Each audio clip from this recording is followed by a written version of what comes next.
Let's go to the phones. Calling from a 509 area code. Who's this? Where are you calling from? Hey, Sam. It's Ronald Raygun. Ronald Raygun. How are you, sir? I'm pretty good. How are you? Well, How are you? Hanging in there. How are you? Yeah. What? Hanging in there. Yeah. How are you feeling recently? Are you doing okay? Yeah. Why? Do I not look okay? No, you look great, but I'm just, Anyways, are we on the air right now? Yeah, we are. Okay. I just wanted to say, I think I started listening to your show in around 2011, and people who don't remember or who weren't around should know that the whole maybe I should vote for Romney or not vote at all because, we're going to teach the Democrats a lesson or whatever. This has been around for a long time, and you took a lot of calls about that. Do you remember that? Yeah, I do. Yeah, that was like a big thing. So it's kind of exhausting, actually. It feels like it's a little exhausting, but I just wanted to say yesterday on the show, Michael mentioned the F word, fascist, and he said that we should be a little careful about throwing the word around. But I actually disagree. I think we are on a really, really super dangerous trajectory. And, I don't know. If anything, maybe the word needs to be used more often. And, they're doing things under this administration that so I work in immigration, and there's a lot of hate groups out there, or think tanks for these types of things, like the Center for Immigration Studies and stuff like that. And the current administration is doing things that they literally never dreamed of, like deporting asylum seekers to Honduras or Guatemala. Right now, they're using the pandemic as an excuse to basically close the border entirely. And Stephen Miller has mused about putting immigrants on trains and emails that he sent back in his days as a staffer to Breitbart. And he's the one person who's managed to survive throughout the entire presidency. And so, it sucks because I couldn't be less enthused about Biden, and I know all the reasons why he sucks and why Obama sucked on immigration too, and all of that stuff. But I mean, man, people just need to square up with what we're facing. And I know a lot of people like to game theory the, Biden wins and then this happens and then something else worse happens. And but if you're going to game theory one thing, you got to game theory the other. You can't just imagine the worst case scenario with one possible outcome. You have to do that with both if you want to be fair. And it's pretty bad. It's pretty bleak if we get a second term. So I know you've mentioned that. Well, and I'm going to end up doing it, and we're going to end up talking about it a lot. And so if it's going to bother folks that, and I'll get emails. I've already gotten emails to the effect of like, if you're gonna, tell me I got to vote for Biden, I'm going to leave, and I'll be back in November. And my response has been, you know what, actually make it 2 Novembers. How about that? You stay away for 2 years, because we've seen this movie before, right? Like, it didn't work. Here's the thing: every phone call that I had in 2016 to this with this theory, she's so bad, she's this and that, many of the criticisms I agreed with. Some, like, we're going to get into a war with Iran, obviously I think was silly. All of those things. The theory was, None of those people who called in were with the theory that we were going to get Joe Biden as the nominee. None of those people who called in had the theory that that Donald Trump would be able to do what he has done. None of those theories. The whole thing that we're going to teach the Democrats a lesson. Those theories, they don't work. They're not operative. There are some things that you just simply don't have power over. I don't think that you need to go through and sugarcoat Biden's failings. But one of the things about politics is that you got to know when you have the cards to play and when you don't. And you got to know which cards you have that you can actually play. Now, you are more sensitive to this because you are literally looking at those folks in our society who are the canaries in the coal mine. And it doesn't necessarily mean that there's enough gas in the coal mine to kill everybody. Could be just enough to kill the canaries. But you see that on a daily basis. Other people don't see it. Or it's not, relevant enough to them.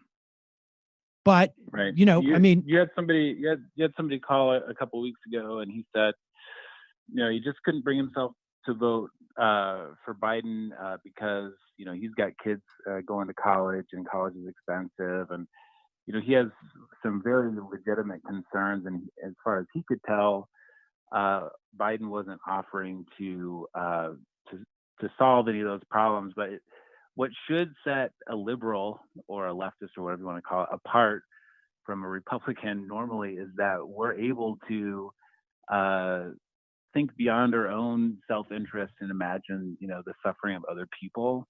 At least normally that's the case. And so I would encourage that guy who my student loans still almost 10 years out of law school. It's like a mortgage, basically. I'm very sympathetic to all of these issues. First of all, I don't think Trump's going to do better, but also I meet people every day whose lives will objectively and definitively be worse in extreme ways if this thing goes one way and not the other.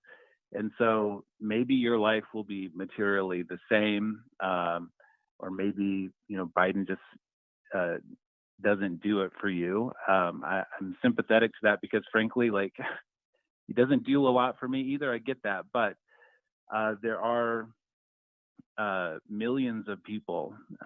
They're real people. They're not.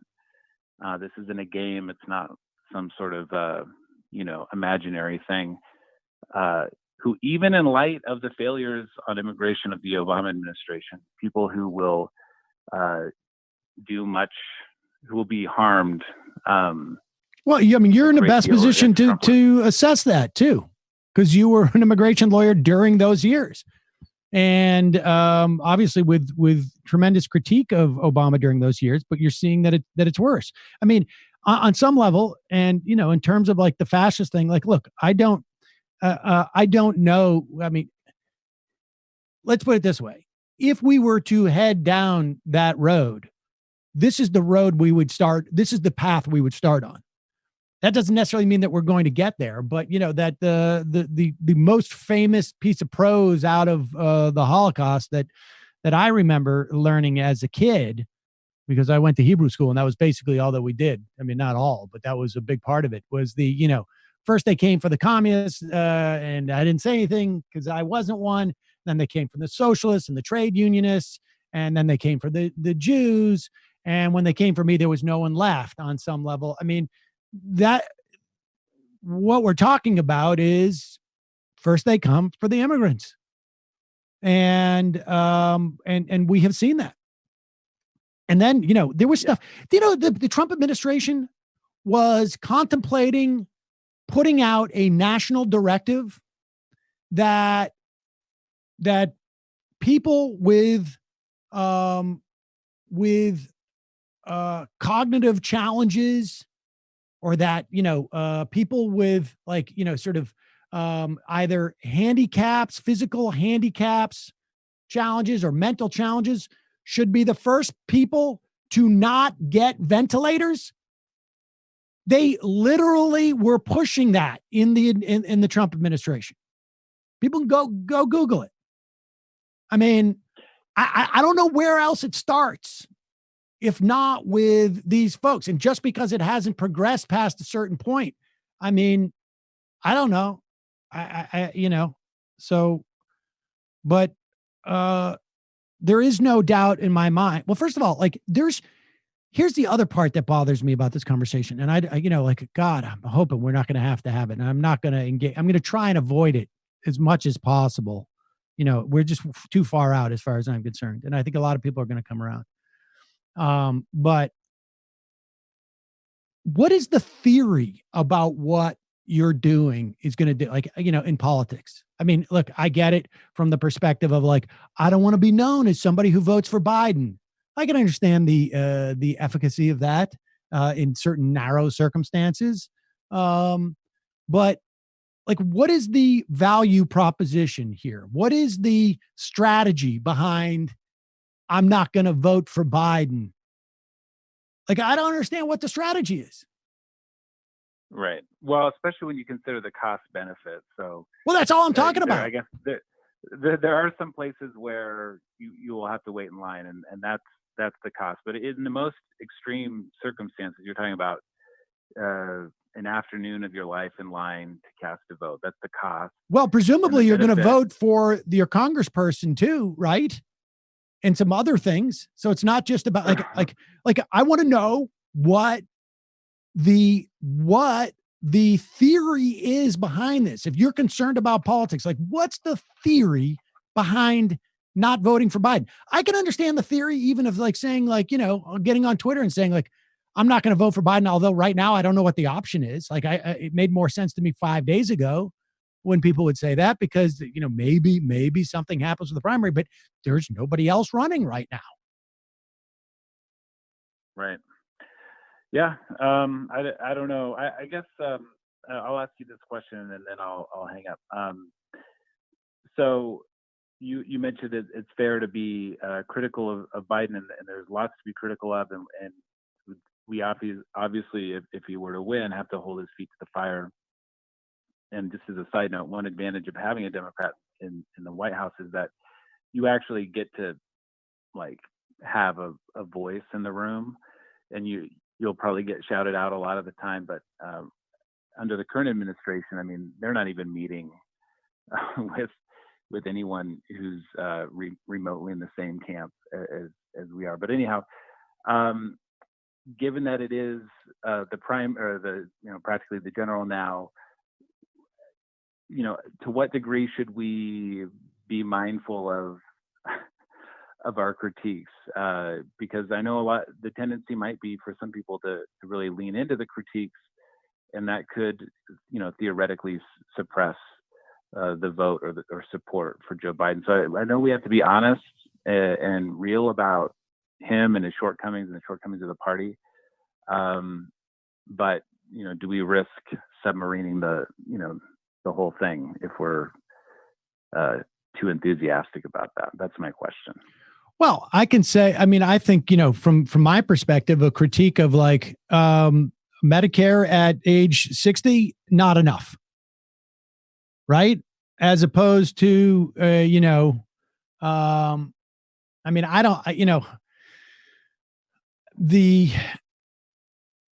don't know what critiques of Biden right now would necessarily benefit Trump, at least at this stage right now. But I think if you are honest about the critiques, I don't think that there's a problem. I think the idea that there isn't going to be some type of material improvement between Biden and Trump is just simply, even on healthcare.